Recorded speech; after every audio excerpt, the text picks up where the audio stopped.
Satyabama Institute of Science and Technology, Chennai and Sriperumbudur.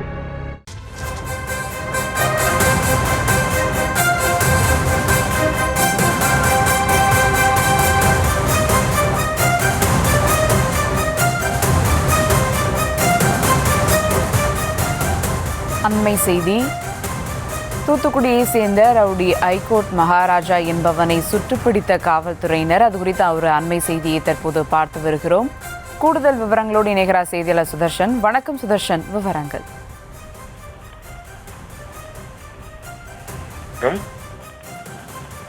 கடந்த சில தினங்களுக்கு முன்பு கிட்டத்தட்ட ஒரு 2 நபர்களை இணை ஆணையர் மற்றும் துணை ஆணையர் இந்த வேளச்சேரி பகுதியில விரட்டி, அதாவது இணை ஆணையரையும் துணை ஆணையம் 2 பேருமே சாலையில சென்று விரட்டி பிடித்தனர்.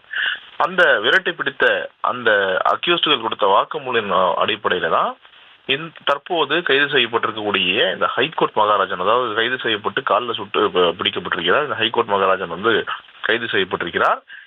இந்த ஹைகோர்ட் மகாராஜனுடைய ஆட்கள் தான் இந்த வேளச்சேரி அடுத்த ஆதமாக்கம் பகுதியில் இருக்கக்கூடிய ஒரு நகைக்கடையை கொள்ளடிப்பதற்காக திட்டம் தீட்டியிருந்த நிலையில அந்த திட்டமானது காவல்துறையினால் முறியடிக்கப்பட்டு அவரை இந்த சம்பந்தப்பட்ட அந்த அக்யூஸ்டுகளை பிடித்து அதன் பிறகு அவர்கள் கொடுத்த வாக்குமூலின் அடிப்படையில் தான் இந்த சம்பவத்தை அரங்கேற்றம் சொன்ன எங்களுடைய தலைவன் ஹைகோர்ட் மகாராஜன் என்று அவர்கள் கொடுத்த வாக்குமூலின் அடிப்படையில் தான் தற்போது இந்த ஹைகோர்ட் மகாராஜனை தூத்துக்குடிக்கு சென்று போலீசார், தனிப்படை போலீசார் கைது செய்து அடித்து வரும் நிலையில தான் கிண்டிக்கு வரும்போது கிண்டியில தப்பித்து ஓட முயற்சிருக்கிறார்.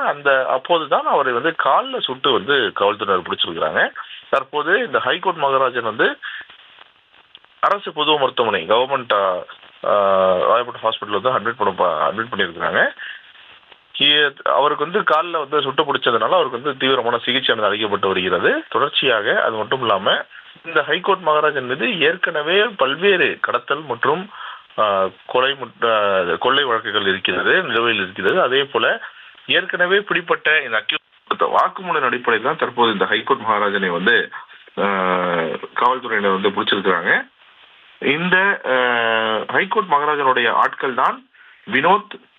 அது மட்டும் இல்லாம இவருடன் சேர்ந்து கிட்டத்தட்ட ஒரு 3 பேரை போலீசார் அன்று கைது பண்ண நிலையில தான், அதாவது சரியா கடந்த சனிக்கிழமை என்று கைது பண்ணாங்க. இந்த கைது பண்ணக்கூடிய அக்யூஸ்டுகள் கொடுத்த வாக்குமூலின் அடிப்படையில் தான் போலீசார் தற்போது வழக்கு பதிவு செய்து இந்த ஹைகோர்ட் மகாராஜனை தேடி வந்த நிலையில அவர் தூத்துக்குடியில பதுங்கி இருப்பது தெரிய தூத்துக்குடிக்கு சென்று தனிப்படை போலீஸ் அவரை பிக்கப் பண்ணிட்டு சென்னைக்கு வரும்போது அந்த கிண்டியில அவர் போலீஸை தட்டி விட்டு அவர் தப்பித்து செல்ல முயற்சித்திருக்கிறார். அப்போதுதான் இந்த ஹைகோர்ட் மகாராஜனை போலீசார் சுட்டு பிடிச்சிருக்கிறாங்க. தற்போது அவருக்கு காலில் காயம் ஏற்பட்டிருக்கிறது. காலில் தான் சுடுறாங்க. சுட்டு பிடிக்கும் போது அவர் நிலை குறைந்து அங்கேயே விழுந்துடுறாரு. அதன் பிறகு அவரை மீட்டு ராயப்பேட்டை அரசு பொது மருத்துவமனை அழைத்து சென்று அவரிடம் அவருக்கு தீவிர சிகிச்சை அளிக்கப்பட்டு வருகிறது. தொடர்ச்சியாக எதற்காக அவருடைய ஆட்கள் இங்கே கொள்ளடிக்க முயன்றாங்க அப்படின்னு சொல்லிட்டு தொடர்ந்து அவரிடம் விசாரணை நடைபெற்று வருகிறது. தொடர்ச்சியாக அது மட்டும் இல்லாம ஏற்கனவே இவர் மீது பல்வேறு கொலை மற்றும் கொள்ளை வழக்குகள் நிலுவையில் உள்ளது. பணத்திற்காக தான்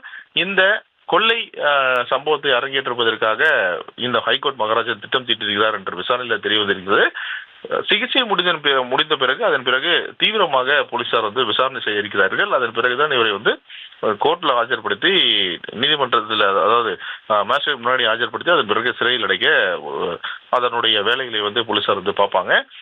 அதற்குள்ளாக இவரிடம் விசாரணை விரிவாக நடத்தப்படும். வேற யாராவது இவர் ஹைகோர்ட் மகாராஜனை தவிர வேற ஆட்கள் இருக்காங்களோ அவர்களே பிடிப்பதற்கு போலீசார் தீவிரம் காட்டி வருவார்கள்.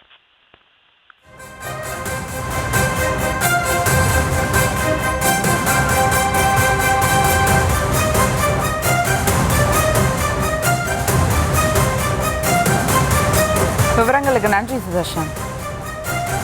Satyabama Institute of Science and Technology, Chennai and Sriperumbudur.